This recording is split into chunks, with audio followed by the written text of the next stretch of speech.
جب نبی پاک صلی اللہ علیہ وآلہ وسلم مسجد اقصی میں اس ماہ کے ذیشان سے فارغ ہوئے، تمام بندگان خدا میں تمام جملہ فضائل و کمالات کی ڈگری آپ کو مل گئی۔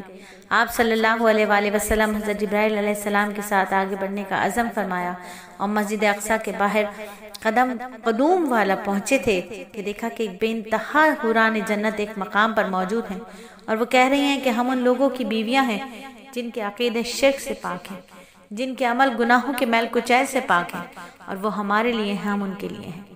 پاک ہوں اپنے عقیدے شرک سے، اور مومن بس گناہوں سے بچے۔ ایک بس ایمان ہے اے مومنین، ایک بس اسلام ہے اے مسلمین۔ آدمی مومن بھی ہو مسلم بھی ہو، منہ دکھانا ہے رسول اللہ کو۔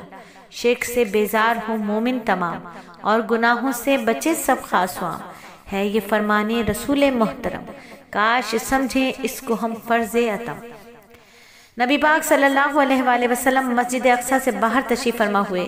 سب سے پہلے آپ نے حوران جنت کا ایک جھرمٹ دیکھا، پھر آپ کو ایک زینہ نظر آیا جس کے نیچے سے دونوں بازو سبز یاقوت اور سرخ یاقوت کے بنے ہوئے اور صخرہ بیت المقدس پر جمے ہوئے تھے۔ اوپر کے دونوں سرے آسمان سے پیوست تھے اور اوپر سے نیچے تک مسلسل اس کی سیڑھیاں خالص سونے اور چاندی کی تھی، جس پر جنت کے جواہرات لگے ہوئے تھے۔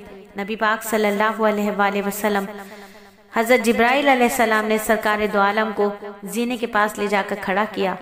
آپ نے وہ زینہ ملاحظہ فرمایا اور ساتھ ہی ان کے ارشاد ہوا کہ اے جبرائیل امین، کیا میں بغیر اپنی امت کے جنت کی نعمتیں برتنی شروع کر دوں؟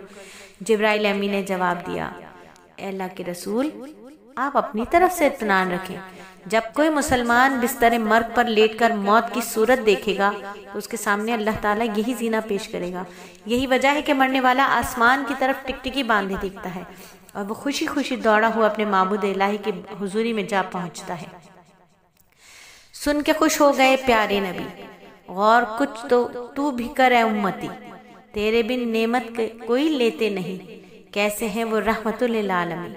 ہر خوشی میں کرتے ہیں امت کو یاد، کاش امت کو بھی ہو حضرت کی یاد۔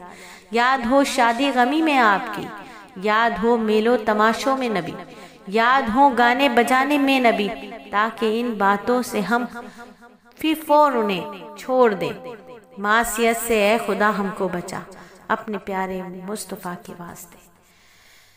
تو جب نبی اپنی خوشیوں میں ہمیں یاد رکھ رہے ہیں، نبی اللہ کے دربار میں ہمیں یاد رکھ رہے ہیں، تو یہ کیسے ہم مومن ہو سکتے ہیں، کیسے عاشق رسول ہو سکتے ہیں کہ ہر اس کام میں جو اللہ کے نبی کو تکلیف دے ہم ان کو بھول جائیں۔